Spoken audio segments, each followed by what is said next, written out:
itong sealer. Maganda siya pang business para sa mga pang seal sa ganito. 300 mm yung binili ko kasi yung pinakamaliit niya 150 mm yata. Mas mahal pa siya. Mas mura pa yung 250 mm niya. Kaya tapos itong 300 mm konti lang yung difference niya sa 250 mm, kaya ito na yung binili ko. Ayan, malaki siya.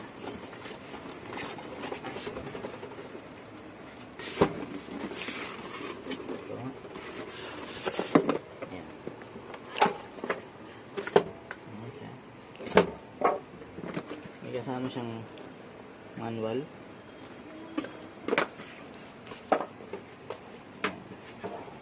Meron din siyang switch dito. Ayan.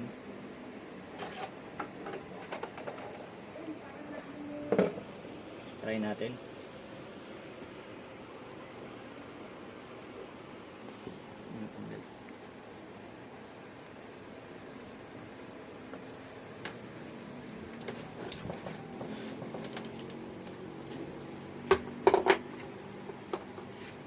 Ayan, switch natin sa number. Ayan guys, naputol yung video natin kasi may tumawag. So, switch ko siya sa 4. Yung ilaw niya is for hindi siya umiinit hanggat hindi mo siya ginagamit. Ngayon, pag ginamit mo siya, iilaw siya. Pag nawala yung ilaw, sabihin okay na. Testing natin. Yun.